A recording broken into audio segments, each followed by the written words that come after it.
નમસ્કાર વિદ્યાર્થી મિત્રો, વેટ ડિજિટલ એજ્યુકેશનમાં હું પરેશ વિરડિયા આપ સર્વે મિત્રોનું હાર્દિક સ્વાગત કરું છું।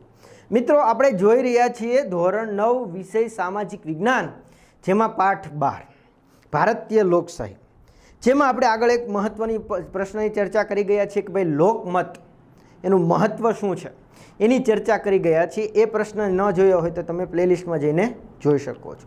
આજે આપણે એની જેવો જ એક મહત્વનો પ્રશ્ન જોવાનો છે કે ભાઈ ભારતમાં ચૂંટણી પ્રક્રિયાનું વર્ણન કરો। જે મહત્વની વસ્તુ છે લોકશાહીમાં, જેનું મુખ્ય એક અંગ કહી શકાય, મહત્વનો એક ભાગ કહી શકાય, એવું ચૂંટણી પ્રક્રિયા વિશે આપણે આ પ્રશ્નમાં ચર્ચા કરવાની છે। તો ચાલો જોઈએ કે ભાઈ ચૂંટણી છે એ બે પ્રકારે થાય છે। તો તમને પહેલો જ સવાલ પૂછાય, ચૂંટણી કેટલી પ્રકારે થાય છે? તો કે બે। કયા કયા પ્રકારો? પરીક્ષામાં તમને એક ગુણમાં સવાલ એવો પૂછાઈ શકે કે ભાઈ ચૂંટણીના પ્રકારો કેટલા છે અને કયા કયા? તો બે પ્રકારો છે અને કયા કયા છે તો જોઈએ। પહેલું છે પ્રત્યક્ષ, અથવા એને કહેવાય સીધી ચૂંટણી। જો મિત્રો, અથવા એટલે એનું બીજું નામ છે, બીજો નથી। અને બીજું કયું છે? પરોક્ષ, જેને કહેવાય આડકતરી ચૂંટણી। તો હવે પાછો સવાલ થાય, સાહેબ સીધી ચૂંટણી અને આડકતરી ચૂંટણી એટલે શું? એમાં તમે કોઈ દિવસ જોયું નથી? તો સીધી ચૂંટણી એટલે શું? તો કે જે ચૂંટણીમાં 18 વર્ષ કે 18 વર્ષથી ઉપરના જે તે વ્યક્તિઓ, તમામ નાગરિકો મત આપી શકે, ડાયરેક્ટ સામાન્ય નાગરિક મત આપી શકે, એને કહેવાય સીધી ચૂંટણી, પ્રત્યક્ષ ચૂંટણી। શું કહેવાય? પ્રત્યક્ષ, સીધી। તો પરોક્ષ કોને કહેવાય? તો કે આપણે માની લો કે કોઈ વિધાનસભા છે, ગુજરાતની વિધાનસભા છે, એની સીટો કેટલી છે? તો કે 182। હવે આપણે સામાન્ય નાગરિકે એ મત આપ્યા ભાઈ, હા, સરસ મજાનો તમે જોઈ શકો છો ભાઈ, આ નાગરિકો મત આપવા ગયા છે।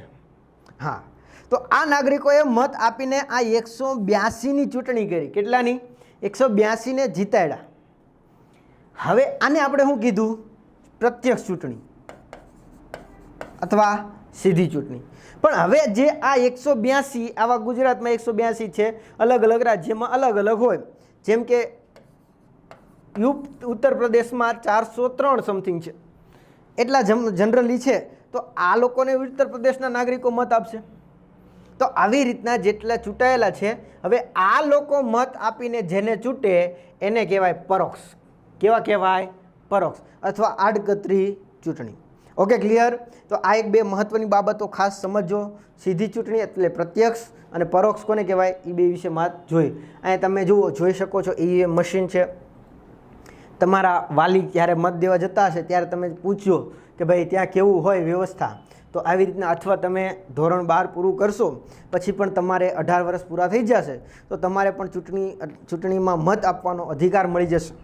તો આ એક ચૂંટણી માટેના બે પ્રકારો છે। જોઈએ આગળ। ભારતમાં લોકસભા અને રાજ્યોની વિધાનસભાના સભ્યોની ચૂંટણી પ્રત્યક્ષ પદ્ધતિથી થાય છે। તો શું કહે છે જુઓ, આપણે હમણાં જ ચર્ચા કરી ગયા। ભારતમાં લોકસભા જે 552 સીટો છે, જે આગળના પાઠમાં આપણે ચર્ચા કરી ગયા હતા મિત્રો, 552 ટોટલ સીટો છે, પણ હાલમાં આપણે 545 ભરેલી છે ભાઈ। કેટલી? 545। તો આ લોકસભાની અને રાજ્યોની વિધાનસભા, જેમ કે ગુજરાતમાં વિધાનસભા છે એની 182। તો આ લોકોમાં પ્રત્યક્ષ ચૂંટણી થાય છે। આ લોકોની કેવી થાય છે? પ્રત્યક્ષ, એટલે સામાન્ય નાગરિક ડાયરેક્ટ મત આપે ને આ લોકોને ચૂંટણીમાં જીતાડે છે। જેમ કે ગુજરાતમાં હાલમાં મુખ્યમંત્રી કોણ છે? વિજયભાઈ રૂપાણી। તો આ વિજયભાઈ રૂપાણીની જ્યારે ચૂંટણી થઈ ત્યારે સામાન્ય લોકોએ જ, એટલે કે જે તે વિસ્તારમાં ઊભા રહ્યા હતા ત્યાંના લોકોએ જ એને મત આપ્યો હતો। તો આવી રીતના જ્યારે આપણા વડાપ્રધાન હાલમાં કોણ છે? નરેન્દ્રભાઈ મોદી સાહેબ। તો આ જે છે સાહેબ, એનો પણ ચૂંટણી થઈ ત્યારે પણ સામાન્ય લોકોએ જ મત આપ્યો હતો। ઘણા એમ કે સાહેબ મારા વાલીએ તો નહોતો આપ્યો, પણ તમારા વાલીએ ક્યાંનો આપ્યો હોય? તમારા વિસ્તારનો આપ્યો હોય। ક્યાંનો આપ્યો હોય? તમારા વિસ્તારનો આપ્યો હોય। પણ જ્યારે અલગ અલગ વિસ્તાર હોય ને ભાઈ, નહીતર તો શું થશે? વિખવાદ ઊભો થાય કે ભાઈ મારે મત તો કે ભાઈ મારે બીજા વિસ્તારમાંથી આપવો છે, તો એ લોકો ત્યાં ભેગા થાય તો તકલીફ પડી જાય। એટલે અલગ અલગ વિસ્તારોની ફાળવણી કરવામાં આવી હોય। જ્યાં તમારું રહેઠાણ હોય એ વિસ્તારમાં તમારે મત આપવાનો હોય, અને જ્યાં કોઈ પણ વ્યક્તિ ઊભો હોય એને મત દ્વારા ચૂંટવાનો હોય, અલગ અલગ પક્ષના વ્યક્તિ હોય। તો આ રીતના છે એ લોકસભા અને રાજ્યની વિધાનસભાની સભ્યની ચૂંટણીમાં ડાયરેક્ટ મત આપવામાં આવે છે। જ્યારે રાષ્ટ્રપ્રમુખ એટલે કે રાષ્ટ્રપતિ, ઉપરાષ્ટ્રપતિ, રાજ્યસભાના અને વિધાન પરિષદના સભ્યોની ચૂંટણીમાં પરોક્ષ પદ્ધતિથી મતદાન થાય છે. એટલે કે જ્યારે રાષ્ટ્રપતિ છે અથવા ઉપરાષ્ટ્રપતિ છે, આ સિવાય રાજ્યસભાના સભ્યો છે, આ સિવાય વિધાન પરિષદ છે. જો આ એક ધ્યાન રાખજો, વિધાન પરિષદ ક્યાં હોય તો કે ભાઈ જુઓ, એક ઓવરઓલ માહિતી તમને આપું. આ આપણી ભારતમાં છે સંસદ. શું છે? સંસદ. એના બે મહત્વના અંગો છે. કયા કયા? લોકશાહી અને બીજું છે, સોરી મિત્રો, લોકસભા આવશે. શું આવશે? લોકસભા. અને બીજું આવશે રાજ્યસભા. ઓકે, હવે જોઈએ તો આ આપણે ભારતની વાત કરી, તો હવે આ કેન્દ્રની વાત છે. તો રાજ્યમાં પણ આવી જ વ્યવસ્થા હોય, વિધાન મંડળ.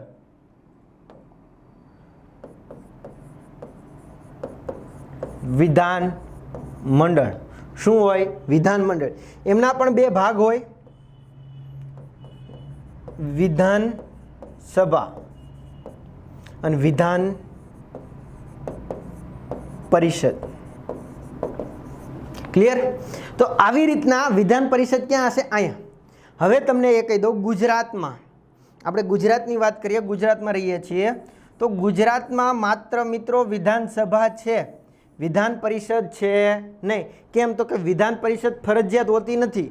જે રાજ્યને રાખવી હોય એ રાખે, જેને ના રાખવી એને ના રાખે ભાઈ, એવી વ્યવસ્થા છે. એટલે કે ભાઈ કોઈને રાખવી તો શરૂ કરી શકે, એને એમ થાય, કોઈકને એમ થાય કે ભાઈ અમારા રાજ્યમાં નથી રાખવી, ખોટા એ બધાને પગાર આપવાના, આન તેને બધું કરવું ખર્ચા, તો અમારે નથી રાખવી, તો ના પણ રાખી શકે, કેન્સલ કરી શકે.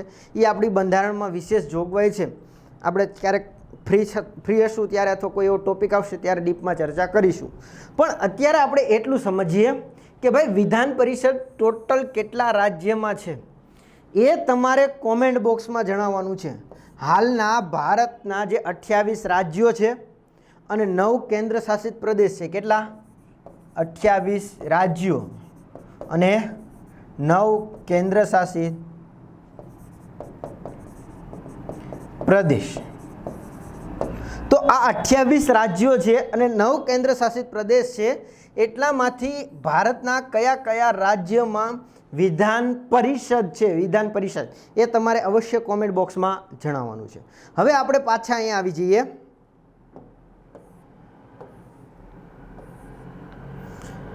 કે ભાઈ આપણે વાત કરી લોકસભા છે, લોકસભા છે, આ સિવાય વિધાનસભા છે, જેમાં સામાન્ય નાગરિક ડાયરેક્ટ મત આપે છે. કોણ? સામાન્ય નાગરિક. તો આ લોકો મત આપે છે, એટલે આને કેવી કીધી? પ્રત્યક્ષ. હવે પરોક્ષમાં શું હશે? તો કે આ રાજ્યસભાના સભ્યો જે છે એને મત કોણ આપશે? આ લોકો. કોણ આપશે? વિધાનસભાના ચૂંટાયેલા વ્યક્તિઓ આને આપશે. ઓકે, તો એટલા માટે આને કેવા કહેવાશે? પરોક્ષ. સોરી, આને પ્રત્યક્ષ છે અને આને કેવા કહેવાશે? પરોક્ષ. એટલે જે આપણે આડકતરી રીત જે કીધી હતી એ આ. હા, ઘણા એમ કે વિધાન પરિષદ, તો વિધાન પરિષદની અલગ અલગ વ્યવસ્થા હોય છે. એ રાજ્યપાલ નક્કી કરે એ પ્રમાણે એમાં સીટોની વહેંચણી કરવામાં આવતી હોય, એ અલગ મુદ્દો છે. પણ એ હાલમાં આપણે ગુજરાતમાં નથી, એટલે એના વિશે આપણે કોઈ ચર્ચા કરવાનો મતલબ રહેતો નથી. તો આ લોકો છે, પછી રાષ્ટ્રપતિ છે,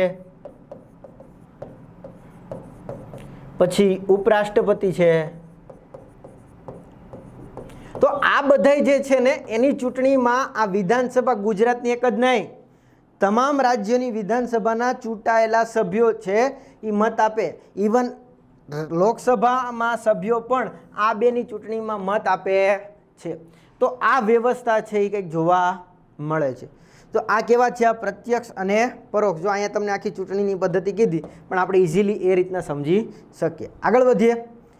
ભારતમાં સમગ્ર ચૂંટણી પ્રક્રિયાનું સંચાલન, નિયમન અને નિરીક્ષણ ચૂંટણી પંચ કરે છે અને એ એક સ્વતંત્ર અને સ્વાયત્ત સંસ્થા છે. જો અહીંયા તમને ચૂંટણી પંચનો સરસ મજાનો લોગો આપ્યો છે, જે આપણા રાષ્ટ્રધ્વજ જેવો જ છે. ભારત નિર્વાચન આયોગ, ઇલેક્શન કમિશન ઓફ ઇન્ડિયા. તો ભારતમાં જે ચૂંટણી પ્રક્રિયા છે એનું સંચાલન કોણ કરે છે? તો કે ભાઈ ચૂંટણી પંચ કરે છે. કોણ કરે છે? નિયમન કરે છે. નિરીક્ષક એટલે ધ્યાન કરે છે, એનું ધ્યાનમાં રાખે છે. ચૂંટણી આખી વ્યવસ્થા કોઈ પણની ચૂંટણી હોય એના માટે એક અલગથી શું કરવામાં આવ્યું છે? ચૂંટણી પંચની નિમણૂક કરવામાં આવી છે. અને આ એક કેવી સંસ્થા છે? સ્વતંત્ર. એટલે એની ઉપર સરકાર પણ ભાગ ભજવી શકે નહીં. નહીંતર શું થશે કે ભાઈ તકલીફ પડી જાય ને કે ભાઈ સરકાર એમ કે ભાઈ અમાને વધારે મત મળવા જોઈએ, એવી વ્યવસ્થા થવી જોઈએ, આ તે. તો એવું કશું નહીં. આ સંસ્થા એક સ્વતંત્ર સંસ્થા છે. કઈ? ચૂંટણી પંચ. ચૂંટણી પ્રક્રિયામાં ચૂંટણીની તારીખોની જાહેરાત, ઉમેદવારી પત્રો ભરવા, ઉમેદવારીની ચકાસણી, ઉમેદવારી પત્ર પાછું ખેંચવાની તારીખ, ઉમેદવારોની અંતિમ યાદી જાહેર કરનાર, ઉમેદવારોની ચૂંટણી પ્રતીકોની ફાળવણી, ચૂંટણી ઝુંબેશ, મતદાન અને ચૂંટણી પરિણામોની જાહેરાત વગેરે બાબતનો સમાવેશ આમાં થાય છે. એટલે કે આખે અહીં ચૂંટણી પ્રક્રિયા આખી સમજાવી દીધી. તો પહેલાં તો શું થાય? તો કે ભાઈ પહેલાં તો ચૂંટણીની તારીખ જાહેર થાય. શું થાય? તારીખ જાહેર. કે ભાઈ ચૂંટણીની તારીખ જાહેર થઈ છે, આ તારીખે ચૂંટણી ગુજરાતમાં અથવા ભારતમાં કોઈ આ રાજ્યમાં યોજવામાં આવશે. તો પહેલાં શું થાય? તારીખ જાહેરાત થાય. પછી તો કે ભાઈ આમાંથી એવો હોય કે ભાઈ મારે ઉમેદવાર તરીકે ફોર્મ ભરવું છે ભાઈ, તો ફોર્મ ભરી શકે છે. ઓકે, જે તે વ્યક્તિ. પણ હા, એની કન્ડિશન હોય કે ભાઈ એને લોકસભા અથવા વિધાનસભામાં તો એના 25 વર્ષ થઈ ચૂક્યા હોય. એની ચર્ચા આપણે આગળ કરી ગયા હતા, યાદ કરો આગળના પાઠમાં. અને એ ન જોયા હોય તો તમે પ્લેલિસ્ટમાં જઈને વિડીયો વ્યવસ્થિત જોઈ શકો છો. કે ભાઈ લોકસભાનો સભ્ય બનવું હોય તો એની લાયકાતો શું શું છે? તો કે અસ્થિર મગજનો ના હોવો જોઈએ, સરકારી કોઈ લાભ ના લેવો તો હોવો જોઈએ, એની ઉંમર 25 વર્ષથી વધારે હોવી જોઈએ, આ સિવાય કોઈ સજા ભોગવતો ન હોવો જોઈએ. આ બધી ચર્ચા કરી ગયા. તો એવી રીતના ઉમેદવાર કોઈ આની લાયકાત ધરાવતો હોય તો એ ફોર્મ ભરી શકે છે, ઉમેદવારી પત્ર ભરાઈ શકે છે. પછી તો કે ઉમેદવાર પત્રોની ચકાસણી, કે ભાઈ એમાં ભૂલ છે નહીં ને, ચકાસણી કરવાની. આ સિવાય જો હવે માની લો કે ભાઈ 5 જણાએ ફોર્મ ભર્યું, પણ સ્વાભાવિક છે કે આમાંથી 2 જણા જ ઊભા રહી શકે એમ છે, બાકીના 3 તો એમને તમારી જેવા એમને નવરા હતા ને ફોર્મ ભરી દીધું ભાઈ. તો એને છે એ પાછો સમય મળે કે ભાઈ પહેલાં લોકો એને સમજાવે કે ભાઈ તમે પાછું ખેંચી લો, તમારી કંઈ છે નહીં આ તે, અથવા એમને એમ લાગે કે આપણું કંઈ ચાલે એમ છે નહીં, તો એને છે ઉમેદવારી પત્ર પાછું ખેંચવાની તારીખ પણ આપવામાં આવે. હવે માની લો કે એને સમય જાહેર કરી દીધો કે આટલામાં ખેંચવું એ ખેંચી લેજો, એવી તારીખ વહી ગઈ. પછી છેલ્લે અંતિમ યાદી નક્કી કરવામાં આવે, જાહેર કરવામાં આવે. એટલે કે ઉમેદવારોની ફાઇનલ યાદી કે ભાઈ આટલા ઉમેદવારો છે એ આ પક્ષમાંથી ઊભા રહેશે. આ સિવાય ઉમેદવારોની ચૂંટણી પ્રતીકો તમને ખબર હોય તો નગારું છે, ભાઈ પછી કોઈ શ્રીફળ છે, આ તે XYZ એનું પ્રતીક રાખતા હોય. જેમ કે હાલમાં બીજેપી છે તો બીજેપીનું કમળ છે, કોંગ્રેસનું પંજો છે. આવી રીતના અલગ અલગ છે ચૂંટણી પંચ ચહેરા છે એ અલગ અલગ ઉમેદવારોને અલગ અલગ છે શું આપતા હોય છે? ચિહ્નો આપતા હોય છે, પ્રતીક આપતા હોય છે. એ ફાળવણી કરવામાં આવે. આ સિવાય ચૂંટણીનો પ્રચાર તમને ખબર જ હશે, જેવી ચૂંટણી શરૂ થવાની હોય એટલે એના અગાઉના દિવસોમાં તમે જોયું હોય તો ભાઈ રિક્ષાવાળા ના અંતે બધા એની જાહેરાતો, આ પક્ષને મત આપો, આ પક્ષને જીતાવો, એવું બધી તમને જાહેરાત કરતા હોય છે. આ સિવાય જે તારીખે નક્કી થયું હોય એ તારીખે મતદાન થાય અને છેલ્લે એનું ચૂંટણીનું પરિણામ જાહેર કરવામાં આવે. એ બધી જ જવાબદારી કોની હોય છે? તો કે ચૂંટણી પંચની જવાબદારી આખી પ્રોસેસ રહેલી છે.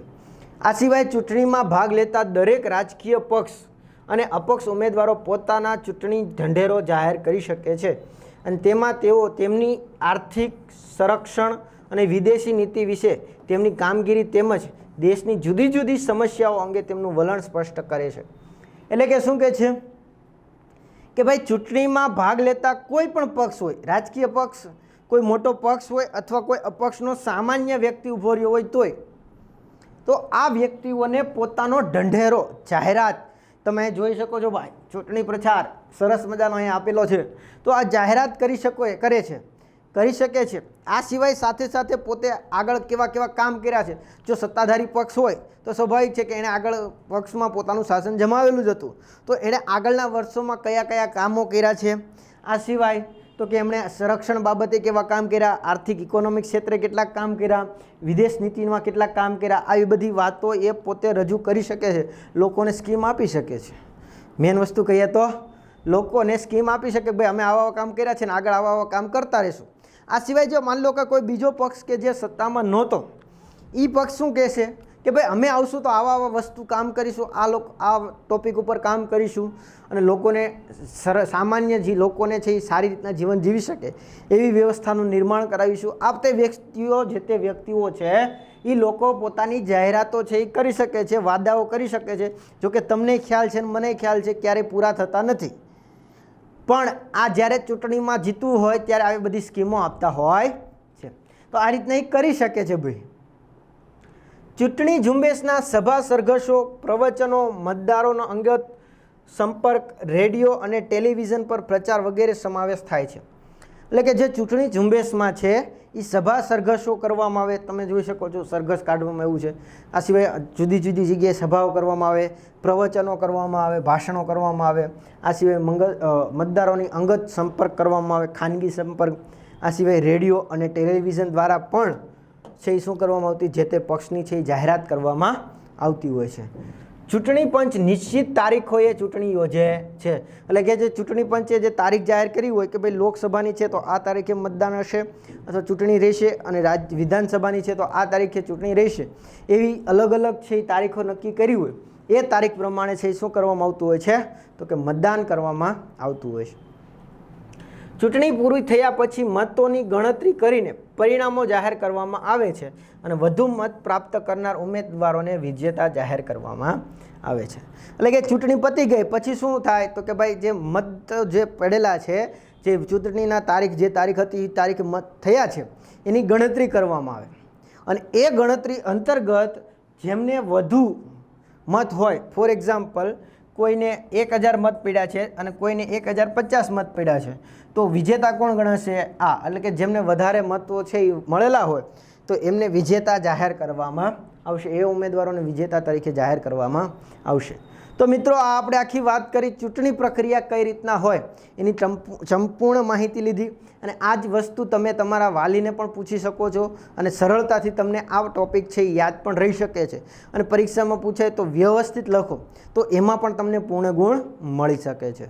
તો મિત્રો આ વિડીયોમાં આપણે આટલું રાખીશું. ફરી મળીશું નવા પ્રશ્નોમાં નવી માહિતી સાથે. Thank you. જય હિન્દ, જય ભારત. અસ્તુ.